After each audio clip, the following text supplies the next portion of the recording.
화창한 봄날 오전 10시 명진요양원의 웅장한 전경이 눈앞에 펼쳐졌습니다. 푸른 잔디가 깔린 넓은 정원과 정돈된 산책로가 건물을 둘러싸고 있었습니다. 3층 규모의 현대식 건물은 유리와 나무를 조화롭게 사용해 따뜻하면서도 고급스러운 인상을 주었죠. 정문 앞 세련된 나무 간판에는 명진요양원이라는 글씨가 새겨져 있었고 그 아래 최고의 실버 케어를 약속합니다라는 문구가 방문객들을 맞이했습니다. 오늘은 원래 가족 방문의 날이라 평소보다 주차장이 붐볐습니다. 다양한 차량들이 줄지어 들어왔고 정장 차림의 직원들이 친절하게 안내하고 있었죠. 넓고 밝은 로비에 들어서면 고급스러운 원목 가구와 편안한 소파, 신선한 꽃으로 꾸며진 공간이 시선을 사로잡았습니다. 벽에는 행복하게 웃는 노인들과 직원들의 사진이 액자에 담겨 전시되어 있었고 특히 중앙에는 명진요양원 설립 10주년 기념 단체 사진이 크게 걸려 있었습니다. 안녕하세요. 명진요양원에 오신 것을 환영합니다. 누구를 찾아오셨나요? 안내 데스크에서 깔끔한 유니폼을 입은 젊은 여성 직원이 밝은 미소로 방문객들을 맞이했습니다. 그녀의 명찰에는 김주희 사회복지사라고 적혀 있었죠. 안녕하세요. 어머니 김영순 할머니를 뵈러 왔어요. 네, 김영순 어르신은 2층 햇살방에 계세요. 가족 방문의 날 행사가 곧 시작될 예정이니 3층 다목적 홀로 안내해 드릴게요. 모든 어르신들이 그쪽으로 모이고 계십니다. 로비를 지나 중앙홀에 도착하자 더 많은 방문객들이 보였습니다. 손자, 손녀의 손을 잡은 중년 부부들, 꽃과 선물 상자를 든 자녀들, 간식을 준비해온 가족들, 모두 설레는 표정이었습니다. 직원들은 방문객들에게 다과를 권하며 안내했습니다. 접이 테이블마다 깔끔하게 정돈된 다과가 놓여 있었고 따스한 차와 커피 향이 홀 안에 퍼졌습니다. 방문객들은 편안한 의자에 앉아 담소를 나누며 행사 시작을 기다렸죠. 잠시 후 정중앙 무대에 오상철 원장이 모습을 드러냈습니다. 50대 초반의 단정한 외모, 값비싼 양복과 완벽하게 다듬어진 머리카락, 친근한 미소를 띤 얼굴이었죠. 그는 마이크를 들고 참석자들을 환영했습니다. 안녕하세요. 귀한 시간 내어 명진요양원을 찾아주신 가족 여러분께 진심으로 감사드립니다. 원장의 목소리는 부드럽고 친절했습니다. 홀 안의 대화가 점차 잦아들었고 모두의 시선이 그에게 집중되었습니다.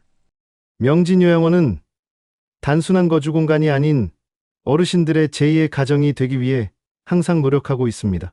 우리는 노인들의 개인별 맞춤 케어와 전문적인 의료 서비스를 제공하고 있습니다. 그는 자부심 가득한 표정으로 계속 이야기했습니다. 지난달에는 보건복지부 주간요양시설 평가에서 최우수 등급을 받았습니다. 이는 모두 저희 직원들의 헌신과 여러분의 믿음 덕분입니다. 청중들 사이에서 박수 소리가 터져나왔습니다. 오상철 원장은 미소를 지으며 고개를 끄덕였죠. 오늘은 특별히 어르신들이 준비한 합창 공연과 예술 작품 전시회가 있습니다. 그리고 가족들과 함께하는 레크레이션 시간도 마련했죠. 부디 즐거운 시간 보내시길 바랍니다. 원장의 연설이 끝나자 다시 한번 따뜻한 박수가 홀을 가득 채웠습니다. 가족들의 얼굴에는 안도와 만족감이 묻어났고 몇몇은 감동한 표정으로 고개를 끄덕이기도 했습니다. 무대 한쪽에서는 깔끔한 유니폼을 입은 노인들 합창단이 줄지어 입장했습니다. 7, 80대 어르신들이었지만 모두 단정하게 차려입고 밝은 표정이었죠. 피아노 반주와 함께 고향의 봄을 부르기 시작했고 참석한 가족들은 감동과 자부심이 섞인 눈빛으로 지켜봤습니다. 이 모든 행사 동안 오상철 원장은 여기저기 돌아다니며 가족들과 인사를 나누고 어르신들의 상태에 대해 세심하게 설명하고 때로는 노인들의 어깨를 다정하게 토닥이기도 했죠. 그의 표정과 태도에서는 전문성과 따뜻함이 동시에 느껴졌습니다. 행사장 구석구석에는 직원들이 배치되어 있었고 그들은 모두 친절한 미소와 세심한 배려로 노인들과 가족들을 돕고 있었습니다. 명진요양원은 그야말로 완벽한 노인 돌봄의 천국처럼 보였습니다. 적어도 이 순간만큼은요. 가족 방문의 날이 끝나고 이틀 후 명진요양원의 분위기는 한결 조용해졌습니다. 오전 9시 정문 앞에 택시 한 대가 멈춰섰습니다. 뒷좌석에서 75세쯤으로 보이는 노인 여성이 내렸습니다.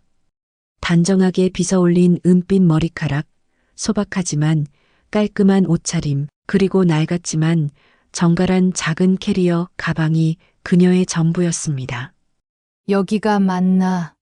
김순자라는 이름의 이 노인은 건물을 올려다보며 잠시 망설이는 듯 했지만 곧 결연한 표정으로 입구를 향해 걸음을 옮겼습니다.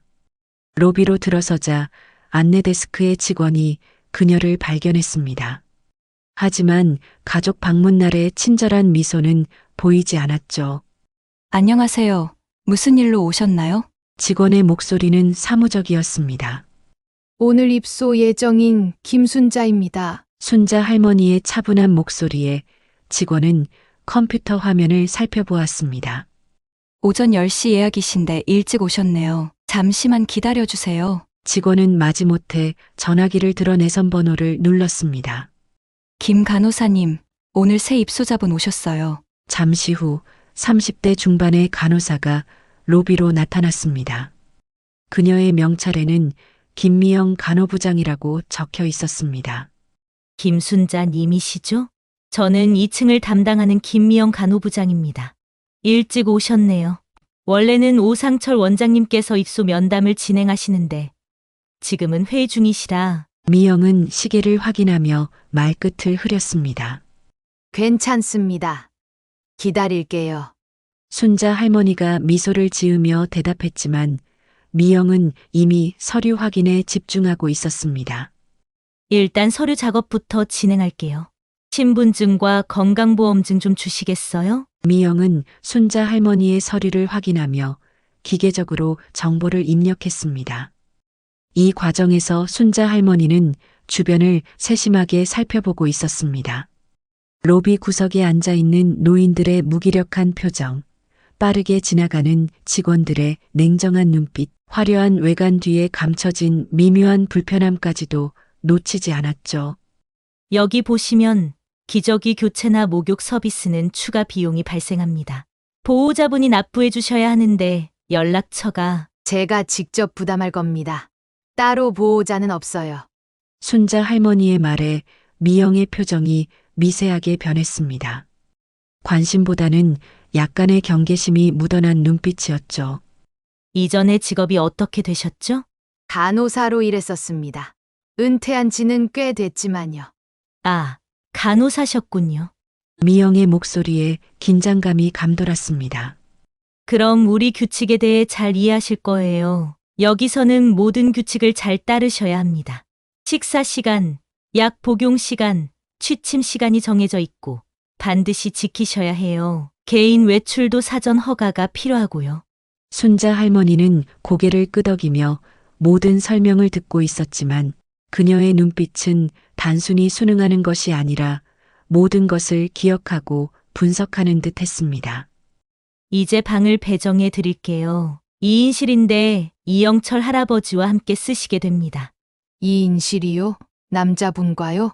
미영은 불편한 표정을 지었습니다. 네, 지금은 다른 방이 없어요. 영철 할아버지는 조용하신 분이라 문제 없을 거예요. 그리고 할머니도 규칙만 잘 따르시면 큰 문제 없을 겁니다. 순자 할머니는 잠시 생각하다가 고개를 끄덕였습니다. 알겠습니다. 미영은 서류철을 덮으며 일어섰습니다. 방으로 안내해 드릴게요. 짐은 제가 들어드릴까요? 아니요. 제가 들 수 있습니다. 할머니는 자신의 작은 캐리어를 들고 미영을 따라 엘리베이터로 향했습니다. 엘리베이터 안에서 미영은 기계적인 설명을 이어갔습니다. 엘리베이터가 2층에 도착하자 가족 방문 날과는 완전히 다른 풍경이 펼쳐졌습니다. 복도는 적막했고 몇몇 노인들이 방문 앞 의자에 무표정하게 앉아 있었습니다. 벽에 걸린 밝은 미소로 하루를 시작하세요.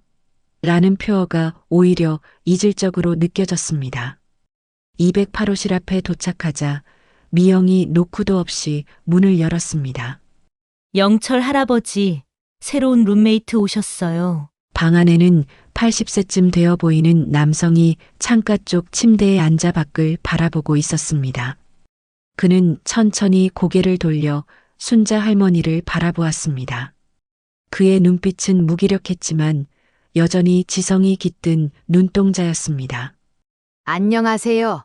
김순자라고 합니다. 순자 할머니가 먼저 인사했지만 영철 할아버지는 그저 작게 고개를 끄덕이고 다시 창밖을 바라보았습니다. 저쪽이 할머니 침대예요. 개인 물품은 저 서랍에 보관하시면 됩니다. 미영이 방 구석에 작은 서랍장을 가리켰습니다. 10분 후에 원장님 면담이 있으니 정리하시고 1층으로 내려오세요. 미영은 더 이상의 설명 없이 서둘러 방을 나갔습니다. 문이 닫히자 방 안에는 묘한 정적이 흘렀습니다. 순자 할머니는 조용히 자신의 캐리어를 침대 위에 올려놓고 짐을 정리하기 시작했습니다. 작은 옷가지 몇 벌, 세면도구, 그리고 작은 사진첩 하나. 그녀의 소지품은 소박했지만 모두 정갈했습니다. 여기 오신 지 얼마나 되셨어요? 순자 할머니가 조심스럽게 영철 할아버지에게 말을 걸었습니다. 그는 잠시 침묵하다가 천천히 입을 열었습니다. 석 달쯤 됐소. 그렇군요. 저는 오늘부터 여기서 지내게 됐습니다. 잘 부탁드려요. 영철 할아버지는 작게 고개를 끄덕였고 다시 창밖으로 시선을 돌렸습니다. 순자 할머니는 그를 더 귀찮게 하지 않고 자신의 짐 정리를 마쳤습니다. 그녀는 시계를 확인하고 조용히 방을 나섰습니다. 복도를 지나며 그녀는 한 노인이 도움을 요청하는 모습을 보았습니다. 저기요. 화장실에 가고 싶은데 누가 좀 도와주세요. 하지만 지나가던 직원은 서류를 확인하느라 바쁜 척 그 노인을 지나쳐갔습니다. 순자 할머니의 눈빛이 잠시 날카로워졌지만 곧 평정을 되찾았습니다. 1층 로비로 내려가자 이번엔 다른 직원이 그녀를 원장실로 안내했습니다. 문을 열고 들어서자 오상철 원장이 넓은 책상 뒤에 앉아 있었습니다. 그는 가족 방문의 날에 보였던 친절한 미소를 지으며 일어섰습니다. 안녕하세요. 박순자님, 명진요양원에 오신 것을 환영합니다. 오늘부터 저희 요양원에서 생활하시게 됐네요. 불편한 점이 있으시면 언제든지 말씀해 주세요. 순자 할머니는 조용히 고개를 끄덕였습니다. 간호사로 일하셨다고 들었습니다. 어디서 근무하셨나요? 작은 동네 병원에서요. 오래전 일입니다. 그렇군요. 의료 경험이 있으시니 여기 생활에 금방 적응하실 거예요. 오상철은 공손하게 미소 지었지만 그의 눈빛은 순자를 면밀히 관찰하고 있었습니다. 혹시 가족분들은 자주 방문하실 건가요? 따로 가족은 없습니다. 혼자 살다가 왔어요. 오상철의 눈빛이 미세하게 변했습니다. 그의 표정에서 뭔가 계산하는 듯한 빛이 스쳐 지나갔죠. 그러시군요. 걱정 마세요. 이제 저희가 가족입니다. 원장은 정중하게 미소 지었지만 어딘가 공허하게 느껴졌습니다. 면담이 끝나고 원장실을 나서는 순간 오상철의 친절한 미소가 사라지고 차가운 표정으로 바뀌는 것을 문틈으로 목격했습니다. 복도를 걸어 자신의 방으로 돌아가는 동안 할머니는 자신이 이제 명진요양원의 일원이 되었음을 실감했습니다. 그리고 그녀의 눈빛에는 단순한 입소자가 아닌 무언가 더 깊은 결의가 깃들어 있었습니다. 오후 6시 저녁 식사 시간. 순자 할머니는 식당 입구에 서서 잠시 안을 살폈습니다. 대부분의 노인들이 이미 자리에 앉아 있었고 몇몇은 스스로 움직이기 힘든 듯 휠체어에 앉아 있었습니다. 그들의 표정에는 생기가 없었고 마치 의무적으로 모인 것처럼 보였습니다. 새로 오신 분이죠? 저기 한 자리 있어요. 식당 안내를 담당하는 20대 여성 직원이 건조한 목소리로 말했습니다. 순자 할머니는 고개를 끄덕이고 지정된 자리로 향했습니다. 그곳에는 이미 몇몇 노인들이 앉아 있었습니다. 할머니는 여전히 미소를 유지하며 인사했습니다. 안녕하세요. 오늘 입소한 김순자라고 합니다. 노인들 중 일부가 고개를 들었지만 대부분은 반응이 없었습니다. 다만 한 할아버지가 작게 고개를 끄덕이며 대답했습니다. 나는 김유식이야. 여기 온 지는 6개월 됐어. 순자 할머니는 유식 할아버지 옆자리에 앉았습니다. 그때 배식 카트가 밀려왔고 2명의 직원이 음식을 나눠주기 시작했습니다. 적은 양의 흰밥, 간이 거의 없는 국, 싱겁고 덜 익은 채소 반찬 2가지, 그리고 작은 조각의 생선 1토막이 전부였습니다. 음식이 좀 순자 할머니가 말을 시작하자 유식 할아버지가 손짓으로 그녀를 저지했습니다. 그냥 먹어. 말해봤자 소용없어. 직원들은 기계적으로 음식을 배분하고 있었고 먹는데 어려움을 겪는 노인들에게는 거의 도움을 주지 않았습니다. 한 할아버지가 손떨림으로 숟가락을 제대로 들지 못하자 지나가던 직원이 짜증 섞인 목소리로 말했습니다. 할아버지, 빨리 드세요. 치우는 시간 지나면 그냥 가져갑니다. 식사 시간은 정확히 30분. 6시 30분이 되자 직원들이 치우기 시작했고 아직 다 먹지 못한 노인들도 쟁반을 내놓아야 했습니다. 식사를 마친 노인들이 하나둘 자리에서 일어나 각자의 방으로 향했습니다. 식당을 나와 복도를 걸으며 순자 할머니는 곳곳에서 벌어지는 상황들을 주시했습니다. 한쪽에서는 한 노인이 약을 먹어야 한다며 간호사를 찾고 있었지만 주변에는 아무도 없었습니다. 다른 한쪽에서는 직원이 노인의 개인 물품을 함부로 치우며 짜증을 내고 있었죠. 순자 할머니는 이 모든 장면을 조용히 지켜보았습니다. 저녁 8시 순자 할머니는 자신의 방으로 돌아왔습니다. 이영철 할아버지는 여전히 창가에 앉아 바깥을 바라보고 있었습니다. 여기 있으면 날이 가는지도 모르죠. 영철이 갑자기 입을 열었습니다. 그는 창밖에서 시선을 떼지 않은 채 말을 이었습니다. 모두 똑같아요. 아침이 오고, 점심이 오고, 저녁이 오고, 하루가 가고, 또 하루가 오고. 근데 어느 순간 보니 삶이 아니라 그냥 시간만 가는 거더라고. 얼마나 많은 시간이 그렇게 흘러갔나요? 내 아내가 여기 있다가 떠났어요. 3개월 전에. 영철의 목소리가 흔들렸습니다. 영숙이는 항상 활기찬 사람이었는데 여기 오고 나서는 점점 기운을 잃어갔어요. 식사도 제대로 못하고 약도 제때 못 먹고 아무도 신경 안 썼어요. 순자 할머니는 조용히 영철 할아버지의 이야기를 들었습니다. 그의 눈에는 슬픔이 가득했지만 더 이상의 눈물은 없었습니다. 마치 모든 눈물을 다 흘린 것 같았죠. 자정이 가까워지자 복도는 완전히 조용해졌습니다. 병원 복도 끝에 위치한 간호사실에서는 희미한 불빛만 새어나왔고 대부분의 직원들은 자리를 비운 상태였습니다. 밤 당직은 한 명뿐이었죠. 순자 할머니는 침대에 누워 있었지만 잠들지 않았습니다. 멀리서 누군가의 도움을 요청하는 소리가 들렸지만 아무런 반응이 없었습니다. 화장실 누가 좀 도와주세요. 간간이 들려오는 노인들의 신음소리와 도움 요청은 응답 없이 어둠 속으로 사라졌습니다. 순자 할머니는 천천히 자리에서 일어나 문 쪽으로 귀를 기울였습니다.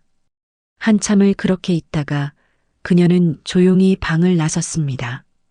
복도 끝에서 도움을 요청하던 할아버지의 방으로 향한 순자 할머니는 조심스럽게 문을 열었습니다.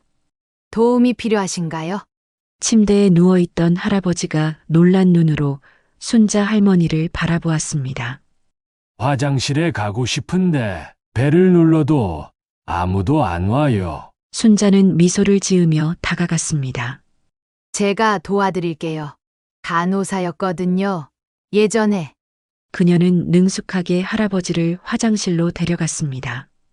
그리고 필요한 도움을 제공한 후 다시 침대로 안전하게 모셨습니다. 고마워요. 누구신가요? 방금 입소한 김순자예요. 2층 208호실에 있어요. 할아버지는 감사의 눈빛을 보냈고 순자 할머니는 조용히 방을 나왔습니다. 복도로 나온 순자 할머니는 주변을 살폈고 간호사실 쪽으로 발걸음을 옮겼습니다. 그녀는 간호사실 창문 너머로 안을 들여다보았습니다. 당직 간호사는 핸드폰을 보며 의자에 기대 앉아 있었고 책상 위에는 여러 약통과 차트가 어지럽게 놓여 있었습니다. 벽에 걸린 응급벨 시스템은 몇 개의 불이 켜져 있었지만 간호사는 그것을 무시한 채 자신의 핸드폰만 들여다보고 있었죠. 순자 할머니는 눈빛을 빛내며 이 모든 것을 기억에 담았습니다. 그리고 다시 자신의 방으로 돌아가기 전 그녀는 건물 구조와 비상구, 직원 배치 등을 세심하게 관찰했습니다. 방으로 돌아온 순자 할머니는 가방에서 작은 수첩을 꺼내 오늘 본 모든 것을 꼼꼼히 기록했습니다. 메모를 마친 후 그녀는 침대에 누웠지만 여전히 잠들지 않고 생각에 잠겼습니다. 그녀의 눈에는 결연한 의지가 깃들어 있었습니다. 입소 이틀째 아침 순자 할머니는 일찍 일어나 세면을 마치고 식당으로 향했습니다. 이영철 할아버지는 이미 자리를 비운 상태였습니다. 복도에는 몇몇 노인들이 불안한 표정으로 휠체어를 타고 있었고 몇몇은 보행기에 의지한 채 천천히 움직이고 있었습니다. 아침 시간 5분 남았어요. 서두르세요. 직원 한 명이 메마른 목소리로 외쳤습니다. 노인들은 불안한 기색으로 더 빠르게 움직이려 애썼고 일부는 포기한 듯 다시 방으로 돌아갔습니다. 식당에 들어선 순자 할머니는 어제와 마찬가지로 한적한 구석 자리를 찾아 앉았습니다. 그녀는 주변을 둘러보다가 창가에 홀로 앉아 있는 이영철 할아버지를 발견했습니다. 그는 앞에 놓인 음식은 거의 건드리지 않은 채 창밖만 바라보고 있었습니다. 순자 할머니는 천천히 영철 할아버지에게 다가갔습니다. 여기 자리 괜찮을까요? 영철은 잠시 그녀를 바라보더니 작게 고개를 끄덕였습니다. 순자 할머니는 앞에 놓인 아침 식사를 살펴보았습니다. 딱딱한 흰밥과 미지근한 국, 작은 김치 한 조각이 전부였습니다. 식사를 준비한 흔적은 있지만 정성은 찾아볼 수 없었죠. 아침부터 좋은 식사는 아니네요. 영철 할아버지는 처음에는 반응이 없었지만 잠시 후 고개를 들어 그녀를 바라보았습니다. 당신도 곧 알게 될 거요. 이곳의 진짜 모습을. 그의 목소리는 깊고 무거웠습니다. 어제 방에서 아내 이야기를 조금 해주셨는데 실례가 된다면 사과할게요. 하지만 더 이야기해 주실 수 있을까요? 영철 할아버지는 잠시 그녀를 관찰하듯 바라보다가 목소리를 낮추어 말했습니다.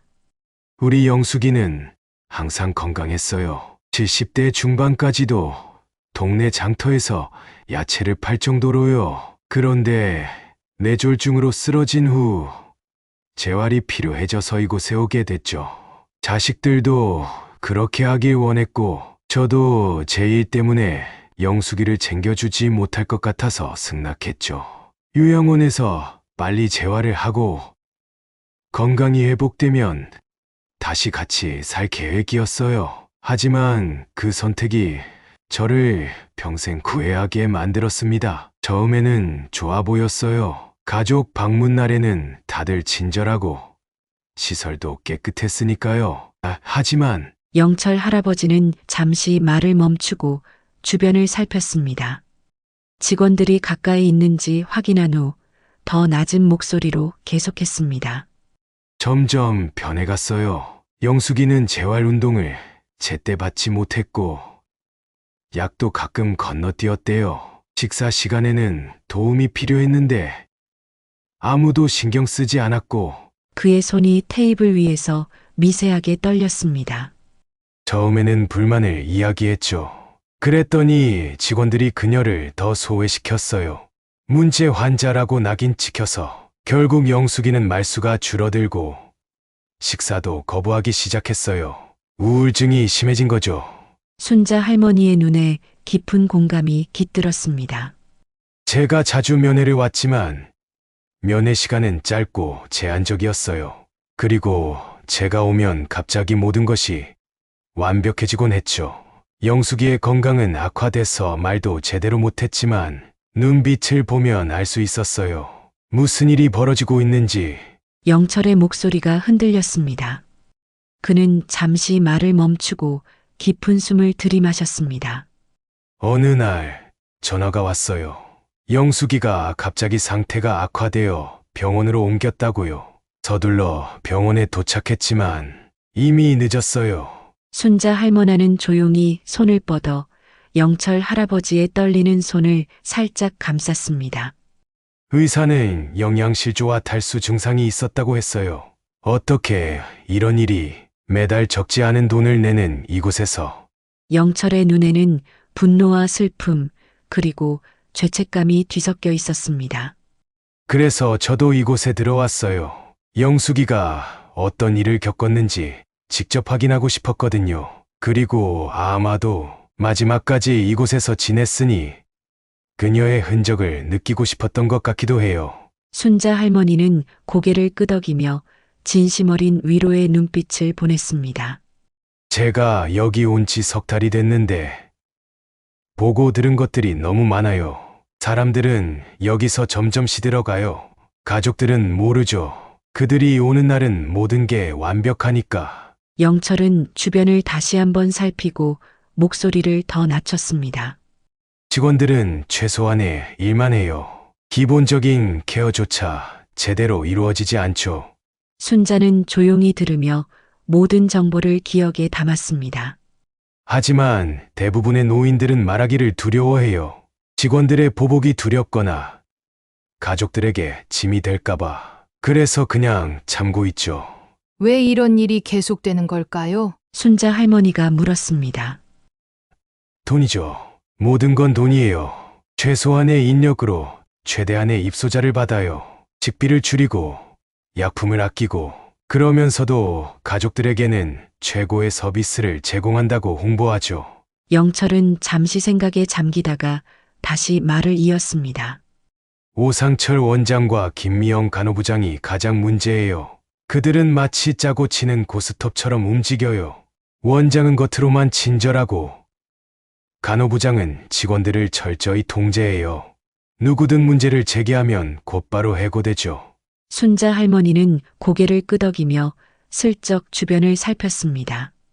다행히 그들의 대화를 듣는 사람은 없어 보였습니다.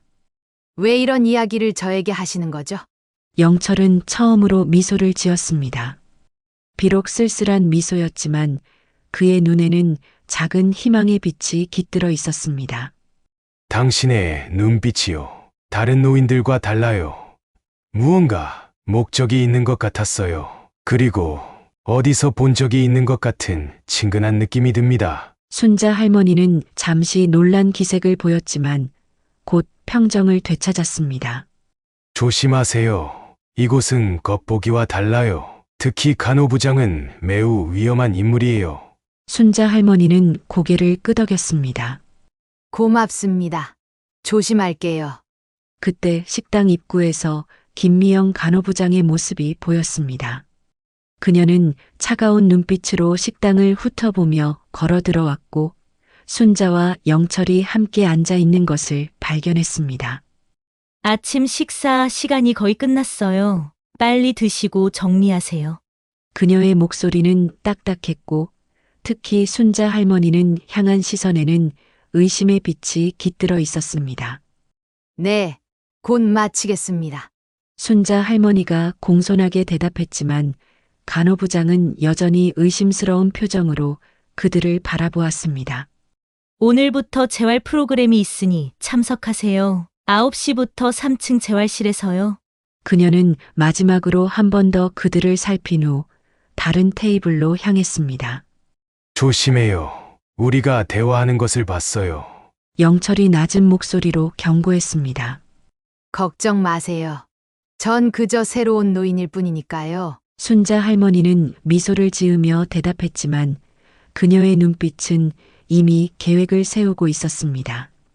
이영철 할아버지와의 대화는 그녀에게 소중한 정보를 제공했고 앞으로의 행동에 더 확신을 불어넣었습니다. 입소 3일째 오전 재활 프로그램이 끝난 후였습니다. 순자 할머니는 천천히 복도를 걸으며 요양원의 구조를 더 자세히 파악하고 있었습니다. 그때 2층 끝 방에서 신음소리가 들려왔습니다. 누가 좀 도와주세요. 순자 할머니는 소리가 나는 방으로 다가갔습니다. 문은 반쯤 열려 있었고 안에서는 80대 후반으로 보이는 노인이 침대 위에서 고통스러운 표정으로 몸을 비틀고 있었습니다. 괜찮으세요? 순자 할머니가 방 안으로 들어서자 노인은 고통스러운 눈빛으로 그녀를 바라보았습니다. 허리가 너무 아파요. 진통제를 줬는데도 계속 아파요. 간호사 좀 불러주세요.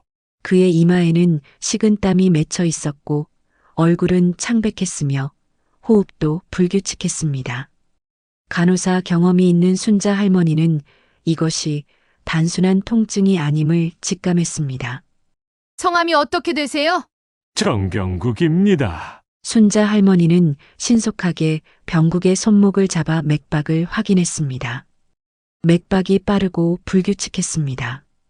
그녀는 침대 옆 테이블에서 병국의 차트를 살폈습니다.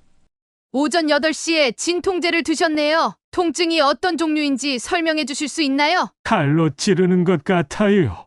허리에서 다리로 내려가는 이런 통증은 처음이에요. 그의 오른쪽 다리는 왼쪽보다 차가웠고 움직일 때마다 강한 통증을 호소했습니다. 잠시만 기다리세요. 간호사를 데려올게요. 순자 할머니는 복도로 나와 간호사실로 향했습니다. 사무실에서는 2명의 간호사가 차트 정리를 하고 있었습니다. 실례합니다. 정병국 어르신께서 심한 통증을 호소하세요. 급히 봐주셔야 할 것 같습니다. 한 간호사가 고개를 들어 순자 할머니를 바라보았습니다. 그녀의 표정은 귀찮음이 역력했습니다. 병국 할아버지요. 아침에 이미 진통제를 드렸는데 하지만 통증이 계속되고 있어요. 다리도 차갑고 맥박도 불규칙합니다. 순자 할머니의 전문적인 설명에 간호사는 의아한 표정을 지었습니다. 혹시 의료 경험이 있으세요? 네, 간호사로 잠깐 일했습니다. 그제야 간호사는 눈빛이 조금 바뀌었습니다. 하지만 여전히 미심쩍은 표정이었습니다. 할머니, 정병국 씨는 늘 과장해서 말해요. 신경 쓰지 마세요. 우리가 알아서 체크할 거니까요. 순자 할머니는 순간 당혹감을 느꼈지만 침착함을 유지했습니다. 정말 심각해 보입니다. 다리 혈액순환에 문제가 있는 것 같아요. 간호사는 한숨을 내쉬었습니다. 지금 다른 업무가 있어서요. 30분 후에 확인하겠습니다. 제 경험으로는 지금 즉시 확인해야 할 상황으로 보입니다. 혈전이나 동맥 폐색이 의심됩니다. 간호사는 잠시 순자 할머니를 응시하다가 마지못해 자리에서 일어났습니다. 알겠습니다. 가서 보죠. 2사람이 병국 할아버지의 방으로 돌아왔을 때 그의 상태는 더 악화되어 있었습니다. 간호사는 마지못해 검사하기 시작했고 곧 문제의 심각성을 깨달았습니다. 15분 후 병국 할아버지는 들것에 실려 병원으로 이송되었습니다. 병국 할아버지가 떠난 후 김미영 간호부장이 순자 할머니에게 다가왔습니다. 김순자 씨, 잠시 이야기 좀 할까요? 미영은 순자 할머니를 간호사실로 데려갔습니다. 문을 닫자 그녀의 표정이 굳어졌습니다. 다른 입소자들의 의료 상황에 개입하시면 안 됩니다. 우리가 전문가예요. 순자는 공손하게 고개를 숙였습니다. 죄송합니다. 하지만 정말 급해 보였어요. 앞으로는 의료진에게 맡겨주세요. 아무리 경험이 있으시더라도 여기서는 우리 규칙을 따라야 합니다. 순자 할머니는 다시 한번 공손하게 고개를 숙였습니다. 저녁 식사 시간 순자 할머니는 평소처럼 식당으로 향했습니다. 그러나 이번에는 분위기가 달랐습니다. 다른 노인들이 그녀를 주목하고 있었고 심지어 몇몇은 미소를 지으며 인사를 건네기도 했습니다. 여기 앉으시겠어요? 강옥희 할머니가 자리를 권했습니다. 순자 할머니가 앉자 옆에 있던 다른 노인들도 그녀에게 관심을 보였습니다. 병국이가 무사히 병원에 도착했대요. 혈전증이었다는군요. 당신이 없었다면 큰일 날 뻔했어요. 옥희 할머니의 말에 순자 할머니는 겸손하게 고개를 저었습니다. 다행이네요. 그저 우연히 발견한 것뿐이에요. 그래도 당신이 아니었다면 또 무시당했을 거예요. 이곳 간호사들은 우리말을 잘 안 들어요. 저도 가슴 통증이 있었는데 그냥 스트레스라고 하더라고요. 나중에 알고 보니 협심증이었어요. 순자 할머니는 깊은 공감을 담아 고개를 끄덕였습니다. 노인들은 순자 할머니에게 조금씩 자신들의 건강 문제와 걱정을 털어놓기 시작했습니다. 순자 할머니는 그들의 이야기를 경청하며 간단한 조언을 건넸습니다. 밤이 깊어 모두가 잠든 시간, 순자 할머니에게 이영철 할아버지가 조용히 말을 건넸습니다. 병국이 소식 들었어요. 영철의 목소리에는 존경심이 담겨 있었습니다. 저는 뭔가 느껴졌어요. 순자 할머니, 여기에 뭔가 목적이 있어서 오신 거죠? 순자 할머니는 잠시 침묵하다가 조용히 고개를 끄덕였습니다. 네. 하지만 비밀이에요. 저도 더 이상 말씀드릴 수 없습니다. 도와드리고 싶어요. 순자 할머니는 그를 바라보며 작게 미소 지었습니다. 고마워요. 하지만 조심해야 해요. 당신까지 위험해지면 안 되니까요. 영철은 진지한 표정으로 대답했습니다. 이미 잃을 것이 없는 사람입니다. 우리 영숙이 같은 일이 다른 사람들에게 일어나지 않게 하고 싶어요. 순자 할머니는 잠시 생각에 잠겼다가 조용히 말했습니다. 여기 있는 모든 노인분들의 상황을 알고 싶어요. 누가 어떤 약을 먹는지, 어떤 케어가 필요한지, 그리고 실제로 어떤 케어를 받고 있는지. 영철 할아버지의 눈이 빛났습니다. 알아볼게요. 다른 노인들도 이제 당신을 신뢰하기 시작했으니 많은 이야기를 들을 수 있을 거예요. 순자 할머니는 감사의 표정을 지었습니다. 순자 할머니는 창가로 다가가 밤하늘을 바라보았습니다.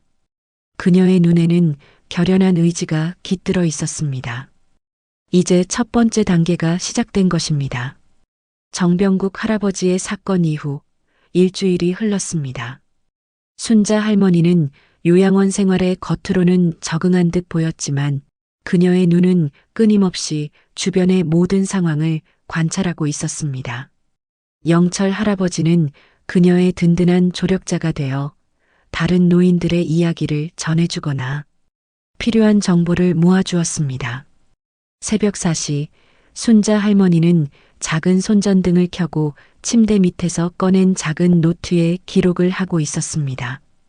그녀의 노트에는 날짜별로 관찰한 내용이 꼼꼼히 적혀 있었습니다.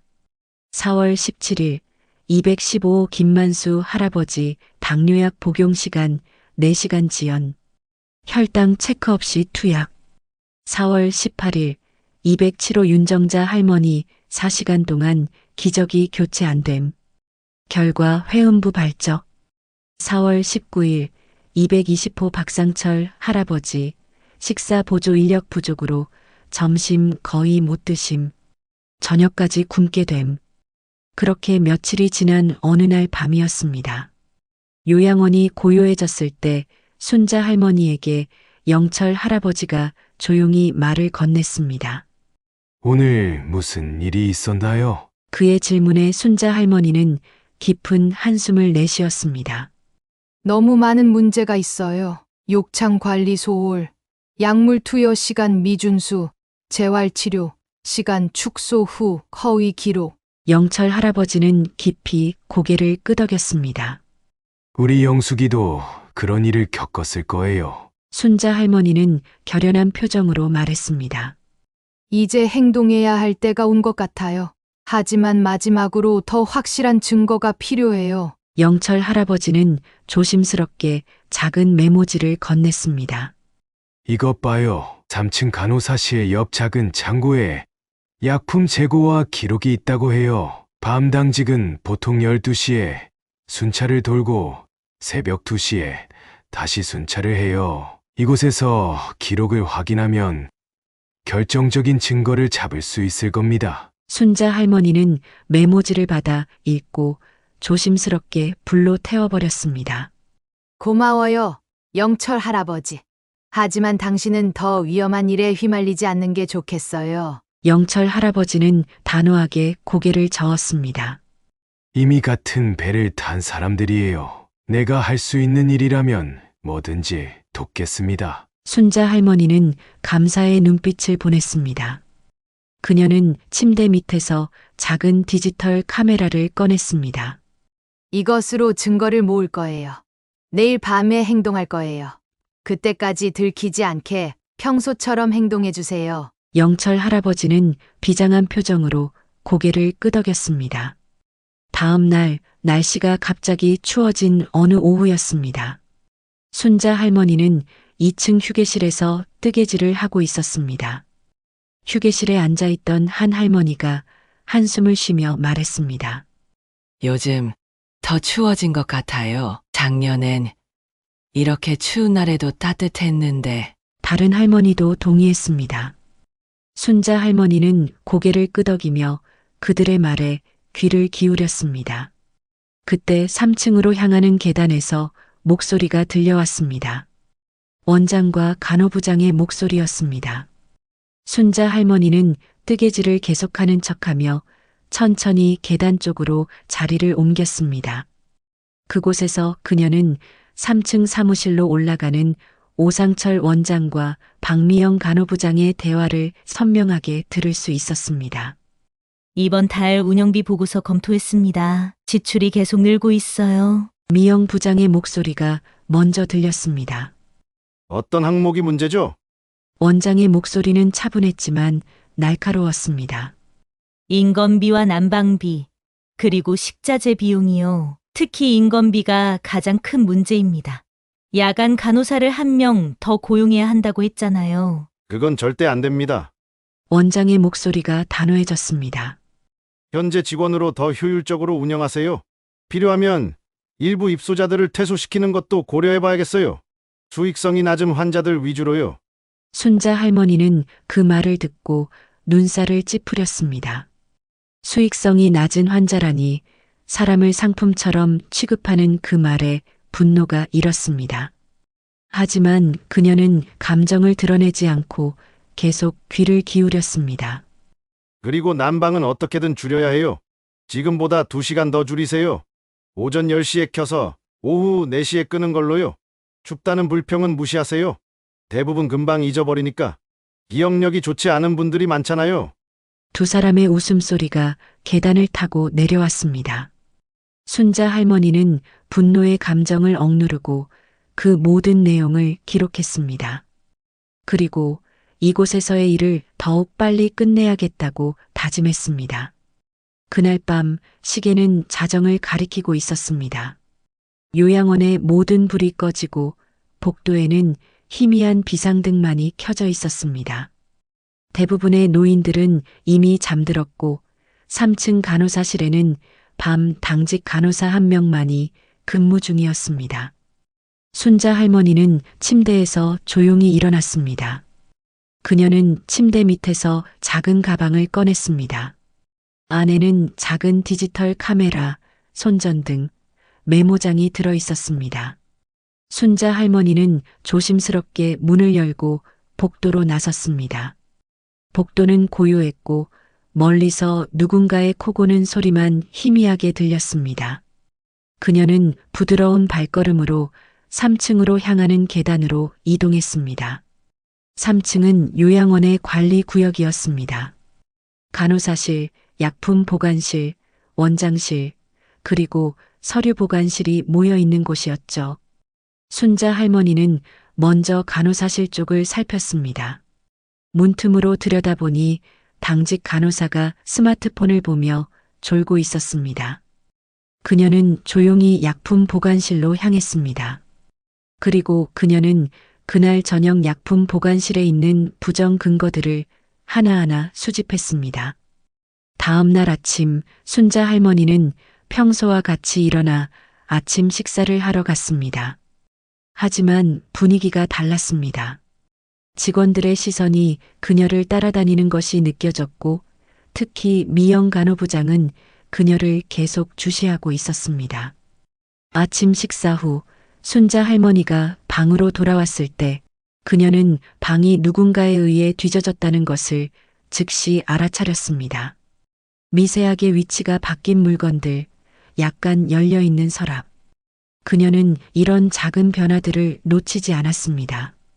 다행히도 중요한 증거들은 모두 침대 매트리스 안에 숨겨두었기 때문에 발견되지 않았습니다. 하지만 이제 상황이 더 위험해졌다는 것을 깨달았습니다. 오전 활동 시간 순자 할머니는 평소처럼 휴게실에서 뜨개질을 하고 있었습니다. 그때 영철 할아버지가 다가왔습니다. 어젯밤에 나갔었군요. 영철 할아버지의 목소리는 낮았지만 걱정이 묻어 있었습니다. 네, 더 이상 영철 할아버지를 위험에 빠뜨릴 수 없어서 혼자 다녀왔어요. 다행히 무사히 돌아왔고 많은 것을 알아냈어요. 순자 할머니도 작은 목소리로 대답했습니다. 하지만 어제 제 행동을 누가 봤는지 그들이 의심하고 있어요. 오늘 아침 제 방을 뒤졌더군요. 영철 할아버지의 눈이 커졌습니다. 증거는 안전한가요? 네, 잘 숨겨뒀어요. 하지만 앞으로는 더 조심해야 해요. 그때 미영 간호부장이 휴게실로 들어왔습니다. 그녀는 곧장 순자 할머니에게 다가왔습니다. 김순자님, 오늘 건강검진이 있어요. 저와 함께 진료실로 가시죠. 순자 할머니는 의아한 표정을 지었습니다. 건강검진이요? 들은 적이 없는데. 정기검진이에요. 모든 입소자분들에게 하는 거예요. 순자 할머니는 영철 할아버지와 눈빛을 교환한 후 미영을 따라 일어났습니다. 진료실에 들어서자 원장이 기다리고 있었습니다. 그는 겉으로는 친절한 미소를 지었지만 그 눈빛에는 경계심이 서려 있었습니다. 김순자님, 요즘 어떻게 지내세요? 적응은 잘하고 계신가요? 순자 할머니는 평온한 표정을 유지했습니다. 네, 잘 지내고 있어요. 모두들 친절하게 대해주셔서 감사해요. 다행이네요. 혹시 불편한 점은 없으신가요? 다른 입소자분들이 뭐라도 불평을 하던가요? 원장의 질문에는 함정이 숨겨져 있었습니다. 순자 할머니는 조심스럽게 대답했습니다. 특별히 없어요. 저는 그저 평화롭게 지내고 싶을 뿐이에요. 그녀의 대답에 원장은 고개를 끄덕였지만 완전히 안심하지는 않은 듯 했습니다. 간호사님께서 말씀하시길 할머니께서 밤에 자주 돌아다니신다고 하던데요. 잠을 못 주무시나요? 순자 할머니는 천진난만한 표정을 지었습니다. 아, 나이가 들면 잠이 줄어들잖아요. 가끔 화장실에 가느라 일어나기도 하고. 원장은 잠시 그녀를 관찰하다가 미소를 지었습니다. 그렇군요. 혹시 수면제가 필요하시면 말씀해 주세요. 고맙습니다. 하지만 약은 되도록 먹지 않으려고 해요. 진료실에서 나온 순자 할머니는 안도의 한숨을 내쉬었습니다. 일단은 위기를 모면했지만 앞으로 더 조심해야 한다는 것을 다시 한번 실감했습니다. 저녁 식사 후 순자 할머니는 평소와 달리 일찍 방으로 돌아갔습니다. 그녀는 지금까지 모은 증거들을 정리하며 다음 행동을 계획했습니다. 증거는 이제 충분했습니다. 하지만 이것을 언제 어떻게 공개할 건지가 관건이었습니다. 결전의 날 순자 할머니 방에 미영 간호부장이 들어왔습니다. 김순자님, 잠시 원장실로 와주시겠어요? 순자 할머니는 침착하게 고개를 끄덕였습니다. 영철 할아버지가 걱정스러운 눈빛으로 그녀를 바라보았지만 그녀는 작은 미소로 괜찮다는 신호를 보냈습니다. 원장실에 들어서자 오상철 원장이 책상 앞에 서 있었고 그 옆에는 작은 약병이 놓여 있었습니다. 앉으시죠. 김순자님. 순자 할머니는 조용히 자리에 앉았습니다. 원장은 책상 위에 약병을 들어 보였습니다. 간호부장이 어제 할머니의 서랍에서 이 약을 발견했습니다. 우연히 약품 정리를 하다가 말이죠. 순자 할머니의 심장이 빠르게 뛰기 시작했습니다. 그것은 그녀의 심장약이었습니다. 그 약은 일반적인 노인들이 복용하는 것이 아니라 특별히 처방받은 고급 심장약이었습니다. 이건 일반 노인이 복용하는 약이 아니에요. 특별한 심장약입니다. 미영 간호부장이 말했습니다. 이런 약은 보통 의료보험으로 쉽게 처방받을 수 없는 고가의 약이죠. 원장은 약병을 내려놓고 순자 할머니를 날카롭게 바라보았습니다. 할머니께서는 입소 당시 일반적인 혈압약과 관절염 약만 복용한다고 하셨어요. 그런데 이런 특별한 약을 가지고 계신다니 조금 의아하네요. 순자 할머니는 침착함을 유지하려 노력했습니다. 예전에 심장에 문제가 있어서 처방받은 약이에요. 가끔 필요할 때만 복용합니다. 그렇군요. 하지만 의료 기록에는 그런 내용이 없네요. 그리고 이 약의 처방전도 없고요.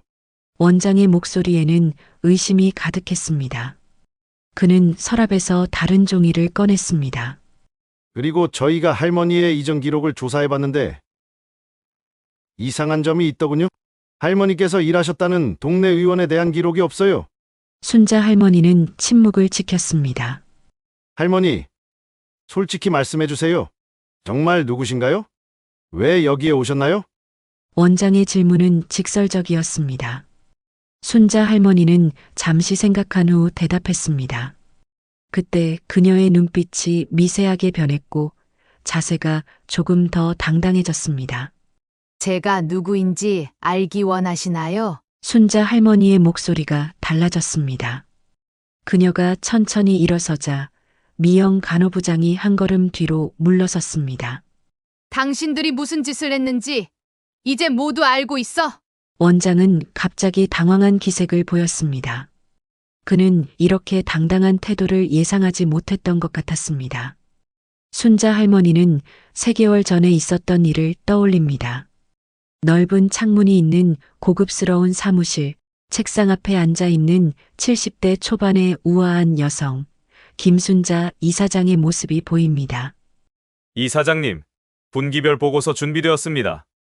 비서가 서류를 건네자 김순자 이사장은 미소로 감사를 표했습니다. 그녀의 모습에서는 지혜와 부드러움이 동시에 느껴졌습니다. 고마워요. 그리고 오늘 오후 최영숙 씨 장례식에 참석할 예정이니 일정을 미리 정리해 주세요. 네, 이미 조정해 두었습니다. 2시에 차가 대기하고 있을 거예요. 비서가 나간 후 김순자 할머니는 책상 위에 놓인 사진을 바라보았습니다. 그것은 젊은 시절 그녀와 최영숙이 함께 찍은 사진이었습니다. 영수가 어떻게 이런 일이... 그녀는 천천히 일어나 창밖을 바라보았습니다. 창밖으로 선진의료재단의 현대적인 건물들이 보였습니다. 김순자 할머니가 검은 정장을 입고 조용히 빈소에 들어서자 많은 사람들이 그녀를 알아보고 공손히 인사를 건넸습니다. 그때 한 노인이 그녀에게 다가왔습니다. 이영철 할아버지였습니다. 김순자 이사장님이시죠? 제가 이영철입니다. 영숙이 남편입니다. 영철 씨, 정말 애도합니다. 영숙이와는 40년 지기 친구였어요. 영숙이가 저희 요양원에 있다가 떠났다는 소식을 들었어요. 저도 마음이 너무 아픕니다. 두 사람은 조용한 장소로 자리를 옮겼습니다. 영철의 얼굴에는 깊은 슬픔과 함께 분노가 어려 있었습니다. 이사장님, 제가 드릴 말씀이 있습니다. 무슨 일이신가요? 아내가 명진요양원에서 제대로 된 케어를 받지 못했어요. 우울증이 심해지고 식사도 거부하다가 영철의 목소리가 떨렸습니다. 김순자 할머니의 표정이 굳어졌습니다. 그럴 리가 없어요. 우리 재단은 엄격한 기준으로 요양원을 관리하고 있어요. 저도 처음엔 그렇게 생각했습니다. 하지만 영철은 작은 노트를 꺼냈습니다. 이건 영숙이의 일기장입니다. 마지막 몇 달 동안의 기록이에요. 김순자 이사장은 조심스럽게 노트를 받아들고 페이지를 넘기기 시작했습니다. 그녀의 표정이 점점 어두워졌습니다. 약을 제때 주지 않아요. 난방이 너무 약해요. 식사는 점점 더 형편없어져요. 손이 떨리기 시작했습니다. 그녀는 그날 바로 비서에게 전화를 걸었습니다. 명진요양원에 대한 공식 조사를 요청하겠습니다. 철저하게 조사해 주세요. 며칠 후 김순자 할머니는 조사 결과 보고서를 읽고 있었습니다. 그녀의 표정은 점점 더 좌절감으로 가득 찼습니다. 모든 것이 규정에 따라 진행됨. 이게 말이 되나요? 노인들의 실제 상황은 어떻게 확인했죠? 오상철 원장이 미리 준비한 자료와 일정에 따라 진행했습니다. 모든 시설이 완벽했고 노인들도 만족스러워 보였습니다. 사전 통보 없이 불시에 방문하진 않았나요? 원장의 협조가 필요했기 때문에 김순자 할머니는 실망스러운 표정으로 보고서를 책상에 던졌습니다. 하지만 시간이 지나도 상황은 나아지지 않았습니다. 공식적인 조사마다 요양원은 완벽하게 준비된 모습을 보였고 실제 문제점은 드러나지 않았습니다. 이대로는 안 돼. 직접 확인해야 해. 그녀는 결심한 듯 핸드폰을 들고 번호를 눌렀습니다. 선진의료재단 대표인 아들 정도연에게 전화를 걸었습니다. 도연아, 엄마야. 네, 어머니, 무슨 일이세요? 엄마가 잠시 여행을 다녀오려고 해. 한 3, 4개월 정도. 여행이요? 갑자기요? 응. 오랫동안 계획했던 거야. 재단은 지금까지 너가 잘해왔듯이 잘 관리하고 있어. 통화를 마친 김순자 할머니는 다시 한번 결심한 듯 깊은 숨을 내쉬었습니다. 다음 날 김순자 할머니는 오랜 친구인 성형외과 병원장을 만나러 갔습니다. 정말 이렇게까지 해야 하는 거야? 응, 필요해. 아무도 날 알아보지 못하게 해줘. 그렇게 김순자 할머니는 간단한 시술과 염색으로 다른 사람으로 태어나게 되었습니다. 이제 진실을 밝힐 시간이군. 그렇게 재단 이사장인 김순자 할머니가 요양원에 들어오게 된 것입니다. 원장실에서 김순자 할머니는 이제 완전히 다른 사람처럼 서 있었습니다. 이제 모든 것이 끝났어요. 오상철 원장님, 제가 3달 동안 모은 모든 증거가 있습니다. 원장의 얼굴이 창백해졌고 미영 간호부장은 불안한 눈빛으로 원장과 김순자 할머니를 번갈아 바라보았습니다. 이사장님, 어떻게 이런 오해가? 원장의 목소리는 떨리고 있었습니다. 그는 이제 태도를 완전히 바꿔 비굴하게 굴기 시작했습니다. 그는 미영을 향해 도움을 청하는 눈빛을 보냈지만 미영도 이미 패배를 직감한 듯 고개를 숙였습니다. 당신들에게 2가지 선택권을 줄게요. 스스로 사직하고 모든 잘못을 인정하든지 아니면 제가 경찰과 언론에 이 모든 것을 공개하든지. 김순자 할머니의 목소리는 차갑고 단호했습니다. 그녀는 이제 완전히 이사장의 권위를 되찾은 상태였습니다. 그 말을 들은 원장과 미영은 얼굴이 하얗게 질려 죄송하다는 말만 연속으로 반복했습니다. 그리고 그녀는 휴대폰을 꺼내 오랫동안 누르지 않았던 번호를 눌렀습니다. 몇 번의 신호음 후 익숙한 목소리가 들렸습니다. 여보세요? 도연아, 엄마야. 어머니, 여행은 잘하고 계세요? 지금 명진 요양원으로 바로 와줄 수 있니? 중요한 일이 있어. 명진 요양원이요? 어머니가 거기 계시다고요? 응. 엄마가 지금 설명하기 힘든데 어서 와줬으면 좋겠구나. 이제 아들에게도 모든 진실을 털어놓을 시간이었습니다. 1시간 후 검은색 세단이 요양원 앞에 멈춰섰습니다. 정도연이 급하게 차에서 내려 건물로 들어섰습니다. 로비에서 그를 맞이한 것은 영철 할아버지였습니다. 정 대표님, 기다리고 계셨습니다. 이쪽으로 오세요. 영철은 정도연을 정원으로 안내했습니다. 거기에는 한 노인이 벤치에 앉아 있었습니다. 어머니가 여기 왜? 이해가 안 됩니다. 김순자 할머니는 깊은 숨을 내쉬고 처음부터 모든 이야기를 들려주기 시작했습니다. 영숙의 죽음, 영철의 증언, 그리고 자신이 직접 조사하기로 결심하게 된 과정까지. 내가 직접 경험하지 않으면 진실을 알 수 없었단다. 보고서만으로는 알 수 없는 현실이 있어.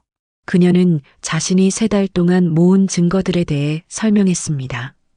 정도연은 모든 이야기를 들으며 점점 더 충격에 빠졌습니다.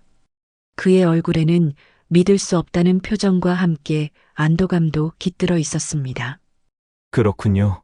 그런데 왜 저에게 말씀하지 않으셨어요? 제가 도울 수 있었는데. 내가 공식적인 위치에 있기 때문이야. 재단 대표로서 너는 규정과 절차를 따라야 했고, 그건 진실을 밝히는데 도움이 되지 않았을 거야. 정도연은 자책하는 표정으로 고개를 숙였습니다. 제 감독 소홀로 이런 일이 벌어진 거군요. 제가 더 꼼꼼히 살펴봤어야 했는데. 김순자 할머니는 아들의 어깨를 부드럽게 토닥였습니다. 내 잘못이 아니야. 이런 비리는 겉으로 드러나지 않게 조직적으로 은폐돼 있었어. 우리가 함께 이 문제를 해결하는 것이 중요해. 정도연은 고개를 들고 결연한 표정으로 말했습니다. 앞으로 어떻게 하실 계획인가요? 우선 오상철 원장과 박미영 간호부장을 즉시 해임해야 해. 그리고 요양원 운영에 대한 전면적인 감사가 필요해. 제가 당장 이사회를 소집하겠습니다. 긴급 회의를 통해 모든 조치를 취할 수 있을 거예요. 두 사람은 서로를 바라보며 미소 지었습니다. 모자지간의 강한 유대감이 느껴지는 순간이었습니다. 두 사람은 함께 일어섰습니다.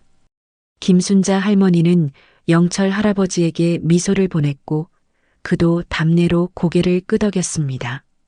어머니와 아들은 나란히 요양원 건물을 향해 걸어갔습니다. 그들의 뒤로 햇살이 비치며 새로운 시작을 알리는 듯 했습니다. 이틀 후 선진의료재단 본사 대회의실에는 긴장감이 감돌았습니다. 정도연이 소집한 긴급 이사회가 곧 시작될 예정이었고 테이블 주변으로 이사진들이 하나둘 자리를 잡고 있었습니다. 그들의 표정에는 의문과 걱정이 가득했습니다. 갑작스러운 이사회 소집, 그것도 중대한 사안이라는 이유로 말입니다.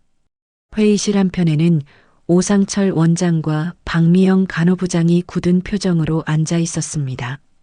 원장의 이마에는 식은땀이 맺혀 있었고 간간히 손수건으로 닦아내는 모습이 보였습니다. 그때 회의실 문이 열리고 정도연이 들어왔습니다. 그의 표정은 평소보다 엄숙했고 뒤이어 김순자 이사장도 함께 들어왔습니다. 이사 여러분, 긴급 회의에 참석해 주셔서 감사합니다. 정도연의 목소리가 회의실에 울려 퍼졌습니다. 오늘은 매우 중대한 사안을 논의하기 위해 여러분을 모셨습니다. 특히 명진요양원과 관련된 심각한 문제가 발견되었습니다. 그의 말에 이사들 사이에서 작은 술렁임이 일어났습니다. 오상철 원장은 불안한 듯 자세를 바꿨습니다. 그때 김순자 이사장이 천천히 일어났습니다. 여러분, 제가 왜 조금 달라진 모습으로 이 자리에 섰는지 말씀드리겠습니다. 저는 3달 동안 명진요양원에 직접 입소하여 모든 상황을 직접 체험하고 증거를 수집했습니다. 이사들은 경악과 존경이 뒤섞인 표정으로 그녀의 이야기를 들었습니다. 우리 재단의 이념과 목표에 완전히 반하는 운영이 이루어졌고 가장 취약한 사람들의 존엄성이 짓밟혔습니다. 이 사안은 너무나 심각합니다. 즉각적인 조치가 필요하다고 생각됩니다. 이사회는 만장일치로 오상철 원장과 박미영 간호부장의 즉각적인 해임을 결정했습니다. 또한 요양원 운영에 대한 전면적인 감사와 개혁 방안도 승인되었습니다. 회의가 끝난 후 김순자 이사장은 명진요양원으로 돌아왔습니다. 요양원 대강당에는 모든 직원들이 모여 있었고 그들의 표정에는 불안과 당혹감이 역력했습니다. 김순자 이사장은 단상에 올라 모두를 바라보았습니다. 여러분, 저는 선진의료재단 이사장 김순자입니다. 직원들 사이에서 작은 술렁임이 일어났습니다. 일부는 이미 소문을 들었지만 직접 확인하니 더욱 충격적이었던 것 같았습니다.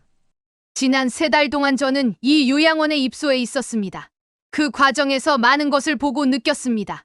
그녀는 잠시 직원들의 반응을 살폈습니다. 일부는 부끄러운 표정으로 고개를 숙였고 일부는 여전히 놀란 표정이었습니다. 오늘 이사회에서 오상철 원장과 박미영 간호부장의 해임이 결정되었습니다. 이제 이 요양원은 새로운 시작을 해야 합니다. 하지만 저는 여러분 모두를 비난하러 온 것이 아닙니다. 시스템의 문제, 리더십의 문제가 있었음을 알고 있습니다. 저는 한때 간호사로 일해서 노인 케어의 어려움을 잘 알고 있습니다. 육체적으로도 정신적으로도 매우 힘든 일이죠. 하지만 그 어려움 속에서도 우리가 잊지 말아야 할 가치가 있습니다. 김순자 이사장은 잠시 말을 멈추고 깊은 숨을 들이마셨습니다. 노인도 존엄한 한 사람의 인간입니다. 우리 모두는 언젠가 노인이 됩니다. 그리고 우리 모두는 존중받기를 원합니다. 직원들 중 몇몇은 고개를 끄덕이기 시작했습니다. 김순자 이사장의 말이 그들의 마음에 와닿고 있었습니다. 앞으로 저희 재단은 적절한 인력과 자원을 제공할 것입니다. 여러분이 제대로 된 환경에서 일할 수 있도록 최선을 다하겠습니다. 그리고 그 대가로 여러분도 노인들을 가족처럼 돌봐주시길 부탁드립니다.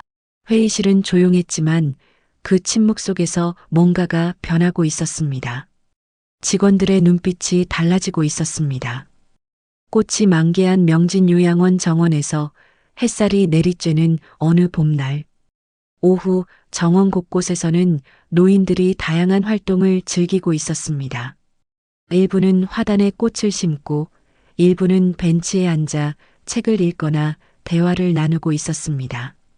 그들의 얼굴에는 3개월 전과는 확연히 다른 생기와 활력이 넘쳐 흘렀습니다.